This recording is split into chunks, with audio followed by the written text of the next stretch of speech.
Hello everybody, it's Maikito. I hope everybody's having a good day and it's had a good day so far. Obviously, there were no videos the last 2 days. There was no games. I know yesterday there were some Liga MX games, but those were the first game of the season, so those are much harder to predict. So usually when it comes to the first games of the season, I try to just wait at least a couple games throughout the season so I can see how teams play, see who's in form, who's not in form, team-wise and stuff like that. So I'll try to have Liga MX videos probably in the future, but it's the first game of the season and I don't want to risk that. But we have a really big MLS slate. I try going through every single game. About maybe half of the games aren't even up yet. So I still had either way plenty of games to look at the stats and look at the plays. So I have plenty of plays for you guys. And as always, if I do have any added plays, which I anticipate I will, they'll probably be up tomorrow afternoon. The games aren't until the afternoon, so we have plenty of time to play some. But if anything, they'll be later in the afternoon because one, I work in the mornings, and two, because a lot of the lines aren't even out yet. So more are still yet to be added. So I'll keep an eye out for those. So again, if I do have any added plays, it will be in the pinned comment in this video. But other than that, I'll just get straight into the plays. My first player prop that I have that I like is Emil Forsberg to go under 2 shots away from home for New York Red Bulls going up against Philadelphia. This one is not too much to explain. First of all, he averages 1.83 shots per 90, so he averages under 2. And he's gone under 3, so I'm including as long as he doesn't go over the mark. If he gets 2, that's a push. I'm okay with that. But him going under 3, he's had that in 15 out of 20 games. So that's a 75% hit rate, and in 8 out of 11 away games, that's a 73% hit rate. And if you look at the games that he went over over against San Jose, who allowed the 11th most shots, Austin, who's an average defense, and New England, who allowed the second most shots to opponent. But now they're playing Philadelphia, who on average allowed the second least shots to opponent, and they go from 10.9 shots away down to 8.3 shots at home. That's even less shots than what they usually would give up. So it's just a tough matchup. There's a chance he could get 3, but I don't. There's a chance he gets 2, but I don't see him getting 3 at 2.0. I like the line. Philly is good at being an aggressive team and just stealing the ball from the opposition. Besides, Philadelphia now have their full team available because I believe they had 2, maybe 3 players that were off or weren't in the team due to the international break. But they should have their full team available now, and it's just a tough matchup for him. And at 2.0, I like the odds of him going under, or at least not going over this line. So I like Emil Forsberg to go under 2 shots. The second player prop that I found that I like so far is Evander to go higher than 1.5 shots at home for Cincinnati, going up against Columbus. I was thinking about taking his shots on that 3.0, but I like the odds that he'll get those 2 shots assisted before he can even get those 4 shots. First of all, he averages 2.4 shots assisted per 90 this season, so he already averages over this mark. And last season, he was averaging 3.21, so it shows that he's a good passer. And he's gone over in 75% of games so far. 12 out of 16 games, he's gone over this line. And I feel the line, in my opinion, is at 1.5 is instead of 2 or something like that because of the tough matchup against Columbus Crew, who on average actually allowed the 3rd least shots assisted. But despite that tough matchup, he already played them once this season with Cincinnati away from home and still went over with 2 shots against them, where they allow on average 8.8 shots. Now he's playing them, Columbus being away from home this time, where they go from allowing 8.8 at home up to 10.9 away. So he already went over where Columbus allowed less shots, and it was a tough matchup. So now he's playing them at home where they allow more. So I like the line in general. Besides, Columbus' biggest weaknesses are defending through balls, in the air, aerial duels, and defending counterattacks. And Cincinnati are good on counterattacks. He's part of it. He's a good dribbler. He's a good playmaker. He's good at sending through balls, and he takes our set pieces. So whether it's him crossing in general or a long ball, crossing from a free kick, or taking those corner kicks, it's going to be a good matchup regardless for Cincinnati to get those headers on, or him sending through balls for his opponent. And despite the matchup, I just like the line. He already went over once. Now he's at home. I like the line. Evander to go over 1.5 shots assisted. And then the last player prop that I have so far that I like is Teo Corbeanu to go higher than 1.5 shots at home for Toronto, going up against Atlanta United. He's averaged 1.86 shots per 90, so it's whether he gets that second, and I believe he will. He's very versatile.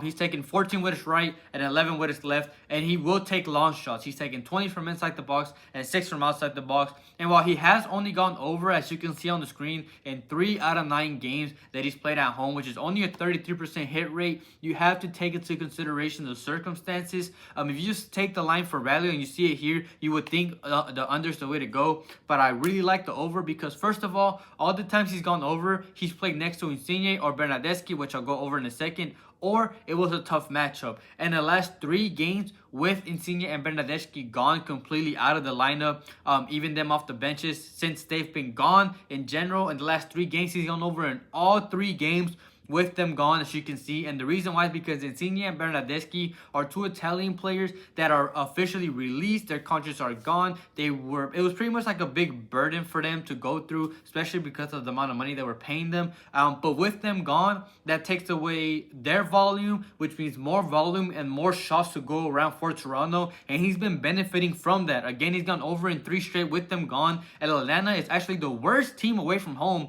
I haven't even gotten to the matchup yet. Atlanta is the worst team away from home defensive-wise when it comes to the amount of goals they've allowed. They've conceded 22 goals and 10 due to the mistakes that they make. They make a lot of mistakes, and he can take advantage of that. When it comes to shot-wise, Atlanta's a below-average team. They don't allow a lot amount of shots, but they're still an average defense when it comes to shots allowed. But their mistakes is what makes them the worst team away from home. And with him being able to take advantage of that, with Insigne and Bernardeschi being gone, I think 1.5 is just too low of a line, and they might not be picking up on that. So I like this line, Theo Corbeanu, to go higher than 1.5 shots. Before I get into the money lines, as always, I would really appreciate if everybody liked the video and commented as well. These videos are not easy to make. It takes time to go through all the games, not only through the money lines, but also the player props, and going through all the games takes some time. So just liking and commenting is good enough for me. It helps support the channel, and it boosts the video to the algorithm so more people can see these videos as well. All my plays are on this YouTube. It's all free. So just supporting the video gets it out to more people. And if you're not subscribed, please subscribe, turn on notifications, so you're notified when these videos go out to the public. And I do also let people know in my Discord, which is linked in the description. It is completely free. Again, I don't sell no premiums when it comes to hiding picks or anything like that. Again, I let people know when videos are out. And I also have a lot of people on there. It's a great community where people post their own plays and talk during the games as well, not just when it comes to soccer, but MLB, WNBA, all the sports you can possibly bet on. People are betting on them there, and it's a good community that I'm building over there. So if you're interested in that, link for that is in the description. And the reason why I mentioned the video going out to the public, because the only form of membership that I have is my YouTube membership. Again, I don't hide any picks. You don't have to join if you don't want to or you don't need to. It's just for us. I want to, 1, to support the channel, and 2, you do get the videos out even earlier than what you usually would. So if you're not a member, those that are, I already got these picks and this video before everybody else. So if you're interested in that and want to support, link for that in the description. And all the pictures that you see on the screen is from a data app called Outlier. Link for that is in the description. You get a 7-day free trial with my code. Those are all the pictures that you see. You can see the lineups, you can see the matchups, you can see the home and away, you can see all that stuff there. So link for that in the description. So I really want to thank anybody who supports me in any way. I'm bringing back the ladder challenge. I have day 1. When it comes to the ladder challenge, I like to do slips or a play anywhere between plus 100 and minus 150. Start off with $25. That's how much I'm starting with. And if you go and do 5 days, you'll end with around $500. So if you want to follow that, it's up to you. If not, you can just take this normal slip how you usually would. But I got this slip for minus 141. And the first play is Cincinnati to win or draw at home going up against Columbus Crew. It is 2 informed teams. Columbus, the team we're rooting against, are undefeated in the last 4 games. They have 3 wins and 1 draw, but those 3 wins were at home and that 1 draw was away. So now they're away from home. Again, those 3 wins were at home, so now they're not playing there. And Cincinnati are on a 4-game winning streak, 2 at home and 2 away, so that doesn't affect them. They're on a good win streak, and Columbus in general are inconsistent away from home. They have 3 wins, 4 draws, and 2 losses. They have scored 13 goals and conceded 15 and 9 away, which just shows how inconsistent they are. And if you look at their 3 wins that they had away from home, they beat St. Louis, the 6th worst home team, DC, the 8th worst home team, and New England, the 4th worst home team. So the teams that they've been beating away from home are bad teams in general. But now they're playing Cincinnati, who first of all is in great form. They're the 11th best home team, but they're the best team in the league overall. They have 6 wins, 2 draws, and have only lost once at home with 16 goals and 10 conceded and 9. Again, they're the best team in the league for a reason, and they already played in May away from home at Columbus, and they drew 1-1 with an Evander assist, and he just contributes to the attack. I always like to mention him. He's been the biggest contributing factor to Cincinnati's attack, and now they're at home. And actually, a pretty nice fact that I guess also helps us as well is that Cincinnati's undefeated in 2025 when they lead at halftime, and there's a good chance they could lead there as well. Columbus have conceded 10 goals and have only scored 5 in 9 away games in the first half. So they concede on average over a goal a game and score about every other away game. So besides, they're just better in general when they play at home, and Columbus are just not good away. So I like this Cincinnati to win a draw going up against Columbus. And then the other play that I have is Toronto FC to score at home going up against Atlanta United. I already kind of picked up on this in the last player prop, but first of all, Insigne and Bernadeschi are both gone. High wages now gone. Big burden from the team is now lifted, and it's shown in Toronto. With this is gonna be the first home game with them officially gone. Insigne, I believe, was on the bench last home game. He didn't play at all, but this is the first game with them officially off the team. And their two most recent games with them officially off the squad, they went over with them off the squad in general. They went over with 3 goals at home, and they were able to score away. And now they're back at home, and they have the perfect matchup against Atlanta, the best matchup possible, who are the worst away team, who have conceded 22 goals in 10 away games. So they concede over 2 goals a game. We just need them to score 1. They on average allowed 13.1 shots away from home, which I mentioned before is not super high, but the main reason why they concede these goals is because the amount of mistake they make. So they'll get the opportunities at home. I don't see them how they won't score. So obviously, cross my fingers, I'll knock on wood. But I like this play, Toronto to go higher than 0.5 goals at home against Atlanta United. And I have this slip for -141 for day 1 on the ladder challenge.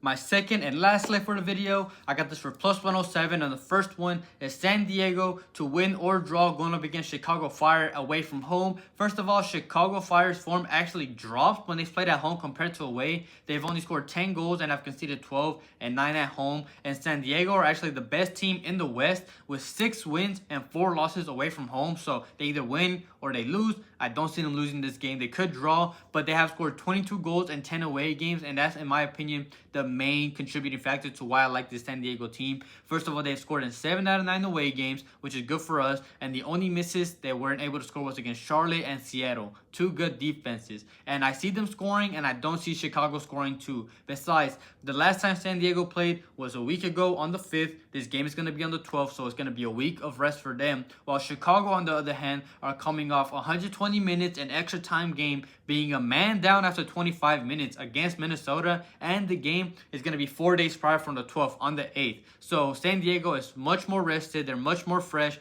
Chicago just came off that extra time game. Besides, San Diego is much more, not much more, but they are more clinical, converting 40% of the shots on target compared to 35% of Chicago's. Besides, Chicago's have actually lost, not just drawn, they've lost their last 4 out of 5 games in general, including that Minnesota game. They're a more fresh team, better in form, and I just like their team more than Chicago. So I like San Diego to win or draw going up against Chicago. And the second play for this slip is Houston Dynamo to score away from home going up against Real Salt Lake. First of all, they've been able to score in 86% of games. 18 out of 21 games they've been able to score, including now going on a 10 game in which they've scored 10 straight games, and have scored in 15 out of their last 16 games. Besides, when it comes to them playing each other, they have a good history when it comes to playing them. They already played in March at home. They were able to score 1, and they've been able to score in 9 straight games against them, going all the way back to 2023. Besides, Salt Lake have conceded 28 goals in 20 games overall. That's a 1.4 goal average, and have still conceded 10 goals and 9 at home. That's over a goal a game at 1.11, and they've conceded in their last 6 out of 7 games and the last 11 out of 13. So in general, haven't been that good when it comes to conceding goals. They're weak in the air, and Houston is good at attacking set pieces. So that's a perfect opportunity for Houston to be able to score there as well. And this also correlates with Salt Lake's how aggressive they are. They found on average the 7th most, which just means more set piece opportunities for Houston to take as well. And they've conceded the 7th most penalties. They've given away 5. So in general, Houston is in good scoring form. Salt Lake has conceded a lot lately, and matchup wise, I like it. Good history against them as well. So I like Houston Dynamo to score away from home going up against Real Salt Lake, and I have this slip for +107. Thank you everybody for watching. Quickly going over last video's picks. It was a 3-1 day. It was a pretty good day. The only miss was Dembele on shots. He unfortunately missed. But Luis Suarez and Williams both came through. They hit their play, and then the money line play, the first half goal, and Miami to win the draw. That one hit as well. So it was a 3-1 day. It was a pretty good day. So hopefully after this little 2-day break, we can come back and do good in this big slate on Saturday. I have plenty of plays, plenty of player props, plenty of money lines, and again, all the games aren't even out yet, so I do anticipate having more added plays. If you do want more and you keep an eye out for those, I don't hide them anywhere else. They will be in this pinned comment. All the picks that you see are free and will be in this video. Keep an eye on the pinned comment if you do want more plays. Again, more than likely will be tomorrow afternoon. But other than that, I hope everybody has a good night, a good day, and we can cash out tomorrow.